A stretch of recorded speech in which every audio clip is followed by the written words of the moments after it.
Hey everyone, thanks for joining us for the Crosswalk Devotional Podcast. Over the years, our editorial team at crosswalk.com has written these devotionals, observing truths we see at the intersection of faith and life. We're thrilled to offer them to you now in podcast form.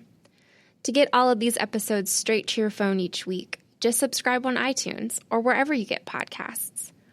To find more devotional content like this, just visit us at crosswalk.com.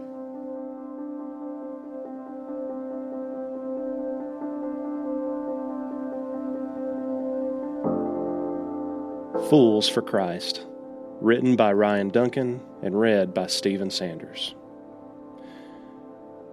But God chose the foolish things of the world to shame the wise. God chose the weak things of the world to shame the strong. 1 Corinthians 1:27. I was leaving the grocery store and had just started my car when I was approached by a man pushing a stroller. I assumed he was going to ask for directions, but it turned out that couldn't have been further from the truth. Hey man, I really need some help. My daughter and I just got evicted from our apartment. He proceeded to rattle off his story as I listened uncomfortably. He had contacted social services, but they wouldn't be able to help him until tomorrow. His wife had left when things got tough. He was afraid of losing his daughter. He found a cheap motel to stay in, but he still needed $17 to pay for the room. Now, several things began to buzz through my head as he talked. The first was how I didn't trust a thing he was saying. In Asia, I'd seen female beggars use their children to garner sympathy from passing strangers. In South America, older men would hold Bibles or crosses not because they were Christians, but because it encouraged people to give more generously. Everything about his story felt rehearsed, staged, right down to the toddler in his stroller.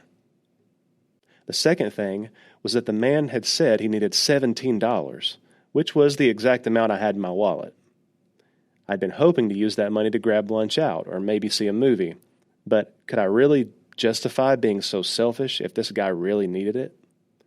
I considered giving him a few bucks just to make him go away, but withholding the rest didn't seem any better than giving him nothing. It felt like I was trapped between two choices. Would I be stupid or heartless? Eventually, I considered what Christ would have me do and handed over the money along with my best wishes. I don't know what became of that man. Maybe he was telling the truth, maybe he was lying, and to be honest, I really don't care.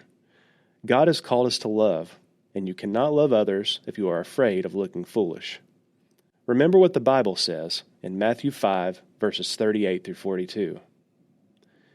You have heard that it was said, eye for eye and tooth for tooth. But I tell you, do not resist an evil person. If someone strikes you on the right cheek, turn to him the other also. And if someone wants to sue you and take your tunic, let him have your cloak as well. If someone forces you to go 1 mile, go with him 2 miles. Give to the one who asks you, and do not turn away from the one who wants to borrow from you. Intersecting faith and life. Consider this. Love is like dancing. You'll never do it well if you're afraid of how you look. For further reading, check out 1 Corinthians chapter 4. Hey listeners, thanks for joining us for the Crosswalk.com devotional podcast. To get all of our episodes straight to your phone during the week, subscribe to this podcast on iTunes or wherever you listen to podcasts. To find more devotional content like this, head over to crosswalk.com.